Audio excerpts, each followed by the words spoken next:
My husband's son gave me a new 16 Pro iPhone, but on one condition: that I make it to him every day. Stop, let's start from the beginning. You have to understand something first. I wasn't lonely because I was unloved. I was lonely because I was unseen. And there's a kind of silence that grows between two people who've promised to spend a lifetime together, a silence so thick it starts sounding like routine. I married a man with a past that included a teenage son from his first marriage, a boy I'd met only once or twice during our early years together. I barely noticed him then. He was just there, a tall, awkward teenager with a mop of dark hair and a permanent scowl. But life has a cruel way of folding time in on itself, and years later, that same boy walked through our front door and tilted my entire world sideways. His name is Liam. He moved in after his mother remarried and relocated to another country. Just until he figures things out, my husband said, brushing past the conversation like it was nothing. Like I wouldn't feel the walls of our home shift to make room for someone new. Like I wouldn't feel the air tighten every time he entered a room. I remember the first morning clearly, not because something happened, but because nothing did. That's what scared me. He came into the kitchen in a white t-shirt and sweatpants, barefoot. His hair still messy from sleep, but his movements quiet, assured. Like he wasn't a guest, like he had always belonged here. Morning, he said, his voice lower than I remembered, with the hint of a rasp. I looked up from my coffee, nodded, smiled. Too quickly. Didn't mean to wake you, he added, walking past me to the cupboard. He reached up for a mug, and my eyes, traitorous and swift, caught the stretch of muscle beneath the hem of his shirt. I looked away before he turned around. I told myself it was nothing. Just a boy. Just my husband's son. But something inside me had already started to shift. Something that hummed low in my chest and made the edges of the room feel soft, almost out of focus. My husband came down 15 minutes later, fully dressed, already tapping away at his phone. He held me like I was about to disappear, barely noticed Liam at the table, then poured his own coffee. "I'll be late tonight," he muttered. Of course he would. He always was lately. Some meeting, some dinner, some reason to be anywhere but home. Liam and I sat in silence. Not awkward, not yet, but not easy either. He scrolled through his phone. I pretended to read a magazine I wasn't really looking at. And the whole time, I was hyper-aware of the distance between our chairs. 4 feet. Not nearly enough. That week passed in a haze. I went through the motions of work, errands, phone calls. I cooked dinner. I folded laundry. I lay beside my husband at night and stared at the ceiling while his breathing slowed beside me, deep and even. I kept thinking about Liam. The way he watched me when he thought I wasn't looking. The way he smiled only with the corner of his mouth. The way he filled the space with something I couldn't name. It started with glances. That's all it ever takes. One morning, I was in the kitchen again, reaching for a glass on the top shelf. He walked in behind me, close, too close, and reached past me, his chest brushing my back, his arms stretching over my head. I froze. My fingers curled around the counter. I felt the heat of him, the scent of him, soap, mint, something clean and male and young. "Here," he said, placing the glass in front of me. "Thanks," I managed, my voice catching in my throat. He looked at me then. Really looked. His eyes searching mine like he was trying to figure out if I felt it too. I did, but I looked away. I always looked away. The night it almost happened, I had just come out of the shower. My hair was damp, my robe loose. My husband had fallen asleep in the armchair with the TV still flickering. I walked into the kitchen to grab some water and found Liam there, shirtless, drinking from a bottle. He turned. We froze. "Sorry," I said quickly, pulling the robe tighter around my waist. He didn't say anything, just watched me. His gaze dropped for a moment to my collarbone, then back up. I should have left. I didn't. He took a step closer. My heart beat loud enough I was sure he could hear it. But then he blinked, shook his head slightly, and walked past me out of the room. That was the moment. The first real moment when I knew. This wasn't harmless. This wasn't nothing. And I was in trouble. You already know how it started, with glances, with breath held in hallways, with hands brushing by accident that didn't feel like accidents at all. But you don't know how fast it escalated. I tried to tell myself it was nothing, that I was imagining it, that I was just touch-starved, tired, invisible in my own home, forgotten like old furniture that nobody notices unless they trip over it. But Liam, he saw me, and more importantly, he knew it. He started spending more time near me, sitting at the kitchen table while I made dinner, watching me, sometimes asking questions that had nothing to do with anything. "Do you like that book? What perfume is that? Do you ever think about moving somewhere warm?" It was harmless on the surface, but underneath, the current was impossible to ignore. The tension had become a third presence in the room, silent but suffocating. One night, I dreamed about him, about the way he looked at me. In the dream, he kissed me slowly in the laundry room, while the dryer buzzed behind us, my back against the cold metal. His hands traveled under my shirt, and my body arched into him like it had been waiting for that moment for years. I woke up gasping. That morning, I stood under the shower longer than usual, letting the water run over a body that didn't feel like mine anymore. I thought of him. I let myself feel it. Quietly, shamefully, in the shower, while my husband was shaving in the mirror, humming something tuneless. I imagined Liam's hands instead of mine, his voice low in my ear, his mouth on my neck. And that was the beginning of the unraveling. Liam started to touch me more, not in ways anyone would notice, not in ways I could accuse him of. But I noticed when he passed behind me in the kitchen and his hand grazed the small of my back. When he picked up a plate from the table and let his fingers linger just a little too long on mine. When he stood behind me as I looked out the window and I could feel the heat of him without even turning around. He was careful, but not innocent. And I wasn't either. We were alone one afternoon. My husband had gone out of town for 2 days for work. Liam was supposed to be at the gym, but he came back early. I was wearing a soft cotton dress, nothing fancy, but it clung when I bent to put away groceries. He stood in the doorway, watching me. "Need help?" I turned, startled. "You're back early." He stepped inside. "I forgot my charger." I nodded, but neither of us moved. I felt it, the shift, the room thickening around us, my mouth dry. He walked over, not fast, one step at a time. When he reached me, he didn't touch me. He just looked. "You always wear dresses like that when you're alone?" he asked. "No," I said too quickly. His hand lifted.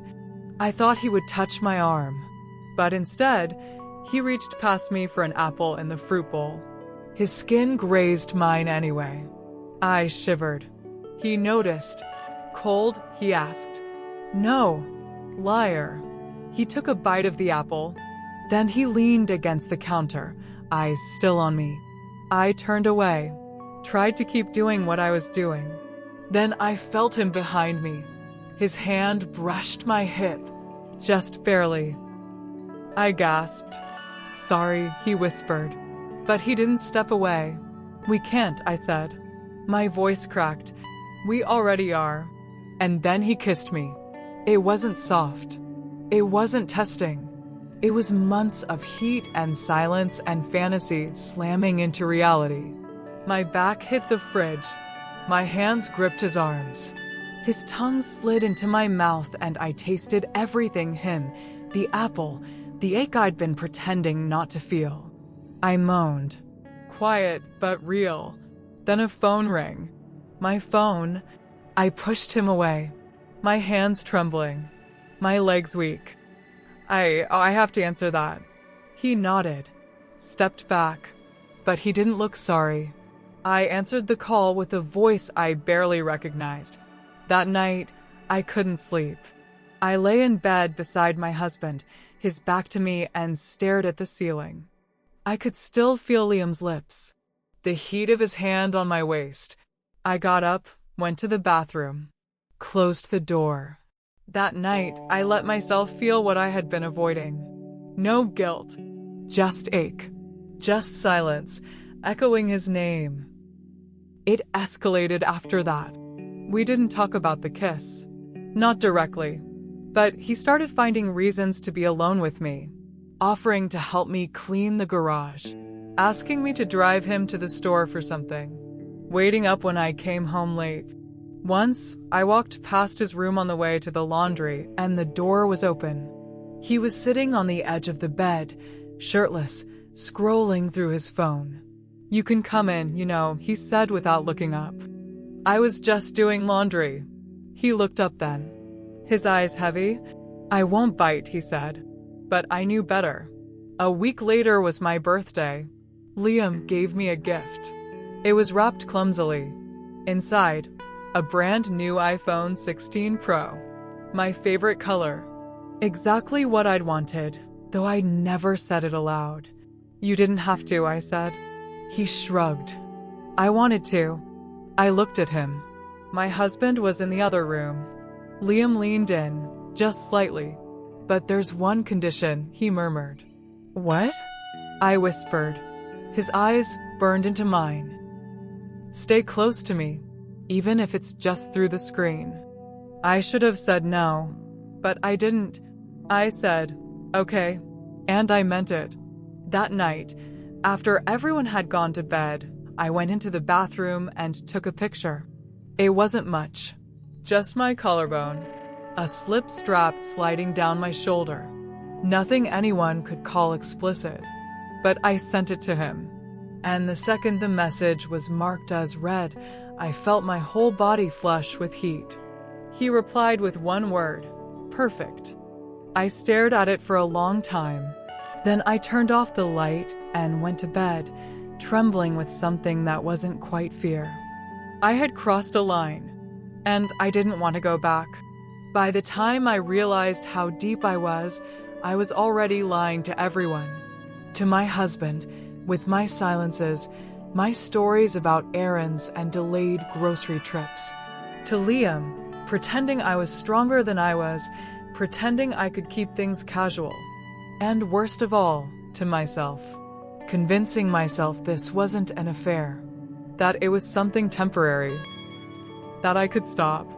I couldn't. He was in my phone, in my sheets, in my breath. Every morning started the same. I'd wait for my husband to leave. Then I'd wait until the house was quiet. Then I'd send him something small, a detail, a color, the corner of a mirror. Nothing explicit, but always intimate. Once, just lace pulled down low enough to show skin, but not everything. Just enough. Liam always replied instantly. More. Again. Stay. The messages set me on fire. He made me feel alive, like a woman again. Not a wife, not a name on an insurance form, not a shadow in the kitchen. A woman. He started texting late at night, when my husband was asleep beside me, his breathing slow and unaware. "What are you wearing? I can't stop thinking about your picture from yesterday. I need to be near you." And God help me, sometimes I'd sneak out of bed, sit on the bathroom floor, and take another photo just for him. Low light, a mirror, bare stomach. I don't even know who I was in those moments. Someone brave, or maybe just someone broken. He wanted more, not just photos. Time. He started asking me to meet him. A coffee shop across town. A bookstore where no one would know us. A walk in the park, pretending it was just coincidence. Once we even drove to a different neighborhood and walked around like tourists in someone else's life. We found a place no one could see us. The kiss was rushed, hungry, like we were trying to steal back time. I kissed him back like I was drowning. When I got home, my husband asked if I'd had fun with my friend. I said yes, and hated myself.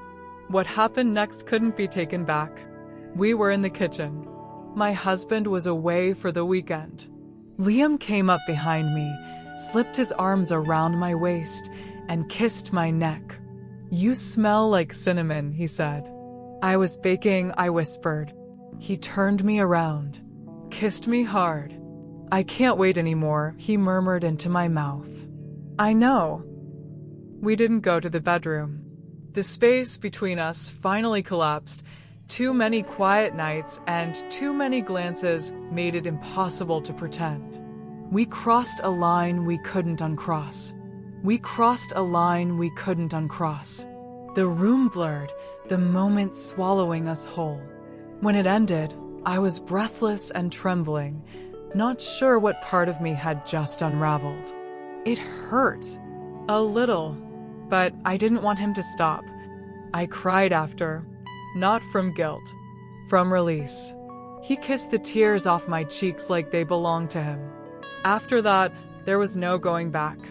We met when we could. In his car, in the hallway late at night, once in the laundry room while the washer shook with noise. We moved like ghosts through the house, whispering, breathing each other in between footsteps and glances over the shoulder. He sent me messages that would have made me blush months ago.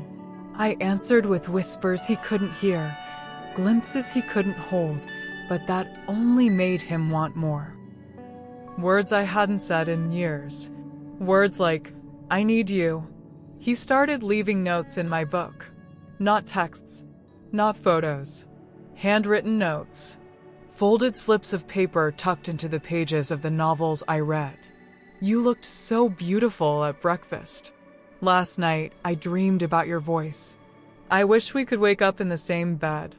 I kept them all in a small box under my socks. One morning, I woke up and found a single rose on my side of the kitchen table. My husband thought it was from him. He smiled and kissed my temple. "It's nice to remember the small things," he said.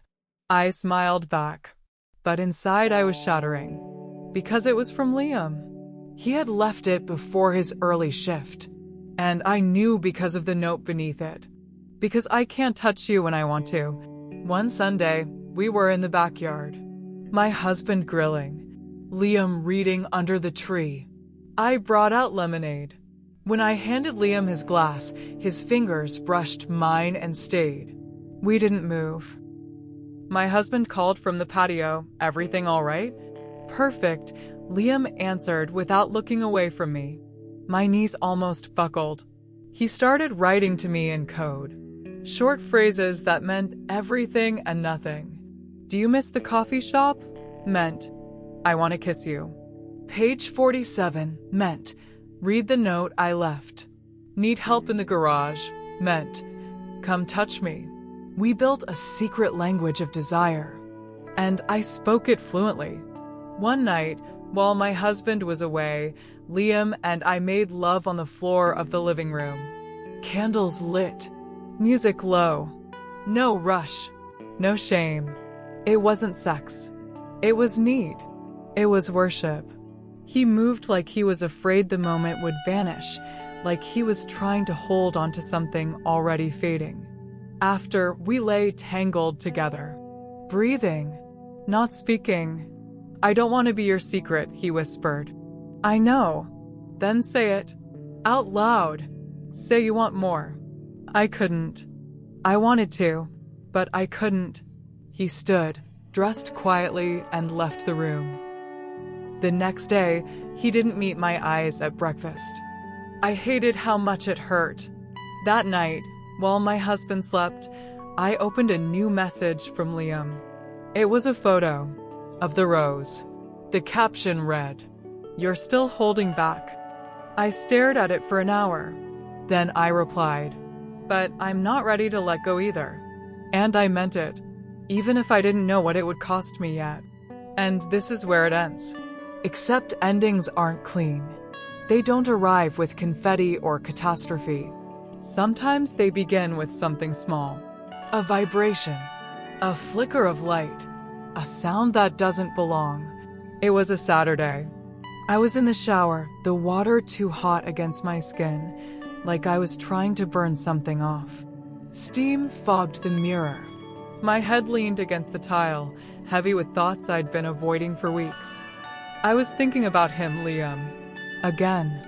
Always. My phone buzzed on the counter, the vibration almost lost beneath the hum of water. I didn't need to check. I knew it was him. That tone. That rhythm.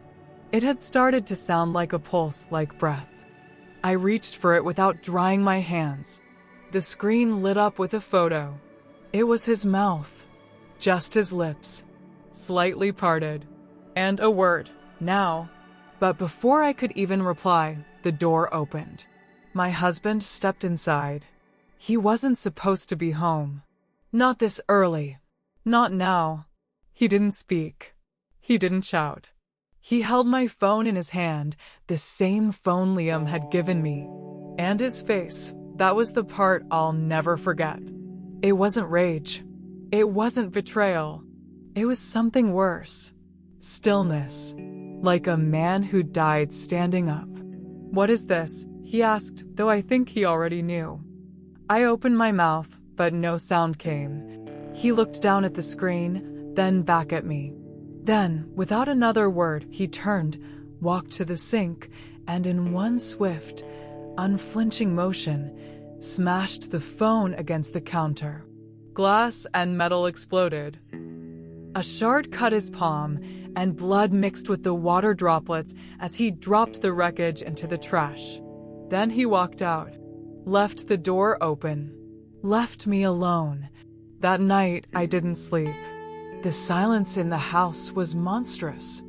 I could hear every creak, every breath, every thought. Liam didn't come downstairs.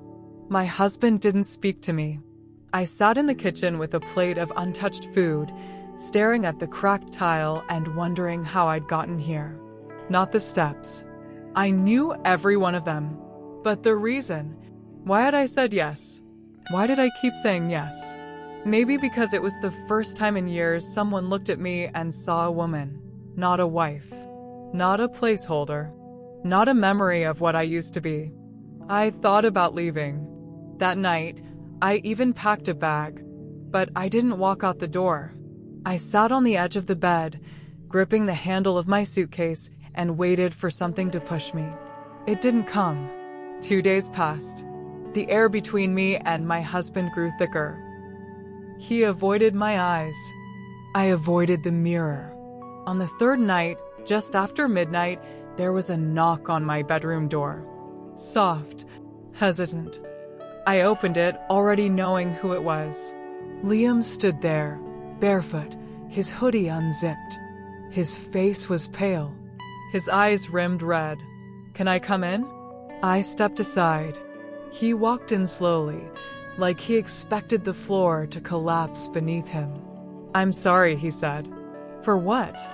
"For all of it. For not protecting you. For making this mess.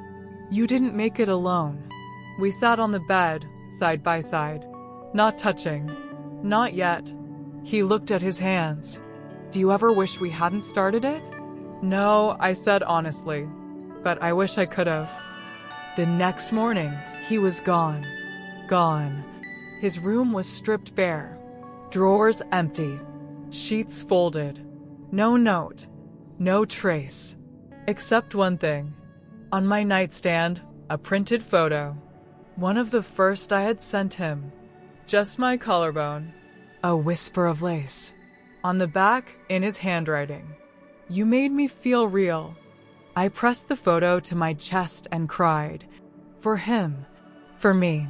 For everything we couldn't be. Days blurred. My husband moved through the house like a shadow. We shared space, but not life. Words, but not meaning. One evening, he asked, "Do you love him?" "I don't know," I answered. But I loved who I was with him. That was the beginning of the end. I started sleeping in the guest room. I stopped cooking. I took long walks. I changed my perfume. I deleted all social media. I bought a cheap phone. No camera. No one to send photos to anymore. One morning, I woke up early and stood in front of the mirror. Naked. The light was soft. I looked tired. Older. But something else too. I looked alive. I touched the place above my heart. The skin was smooth. My pulse steady. "You're still here," I whispered.